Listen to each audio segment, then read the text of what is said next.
Hi, this is part 2 of Life Science Unit 7. Today we are going to start on page 6. So please turn to page 6 in your packet and we're going to use box number 2. Please add this title, Fossil Record, to box number 2. And in the video you watched, the Bill Nye video about fossils, you learned a lot about fossils in there.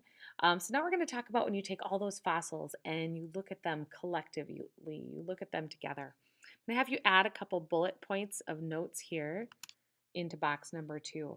The fossil record is made up of all fossils found on Earth. And so we look at all of them as one big collection, and from that, we can start seeing what's happened over time to different living things. Rocks, as they build up, often build up in layers. And so the older rock layers will have older fossils in them. The way we know where the older rock layers are is they're typically down on the bottom and new layers form on top of them. And so from that, we might not be able to figure out the exact age of a fossil, but we can find out its relative age. What we mean by that is we can figure out one fossil might be older or younger than another, which one came first. Okay, now if you're still writing, pause it a second. But if you're ready to move on, we're going to use this remaining space in box number 2 to draw a diagram. So use this picture here to inspire your work on your own diagram, showing some rock layers with fossils in them. You don't have to use these same colors. You can use your own ideas for colors. This is to give you ideas. But in addition to drawing some rock layers and showing some fossils, please use some colored pencils and label the oldest and the newest layers. And also I like that arrow that's showing time, showing that time is moving on upwards, that our oldest stuff is way down on the bottom. All right, so pause the video right now until you are done with this and then press play again. All right, when you are ready to move on, please turn to your score sheet. And on your score sheet, I'm going to have you start by adding assignment number 3. You can see that we're going to put the notes on pages 5 and 7 into this stamp together because it's all information that's connected together.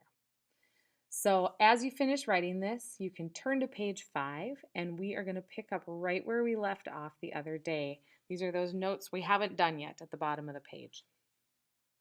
So as we're talking about adaptation and evolution, some of the early ideas. The very earliest record of anybody really even thinking about this were the Greek philosophers, and they actually thought all species were fixed or unchanging. They didn't really think there was a change over time in a species. They didn't really observe that, nor did they have any record of it. Jean-Baptiste de Lamarck, many, many years later, proposed this theory of acquired characteristics. Now, this has actually been disproven, so it's no longer a theory that is considered to be true, but for a while it was. And what he proposed was that the characteristics or traits that are developed over a parent's lifetime get inherited by the offspring. Now, we, of course, know that our traits come from our parents, from our DNA, from the genes that are passed on from one generation to the next. We've already learned that in our previous unit. But now what he was stating was that those characteristics that might happen to you over your lifetime then would be passed on to your offspring. So here's an example of what we mean by this. And this is actually would be what we'd say like it's how we know it's not true. If this theory was true, then what we would say is that, okay, you have large muscles because you exercise a lot, like this guy here. And as a result, then, if you were to have a baby, they would also be born with big muscles. Now, okay, we all know that's not true. But that's what this theory is stating, that if you have something that changed about you over time, it would be passed on to your offspring. Now, this isn't true. And so right here on your notes, I want you to write yourself some kind of note like this that says not true. Okay, so you realize that this is not actually the theory that we are learning about. We're just explaining a little bit about some of the background theories that were there before we get to Charles Darwin's theory.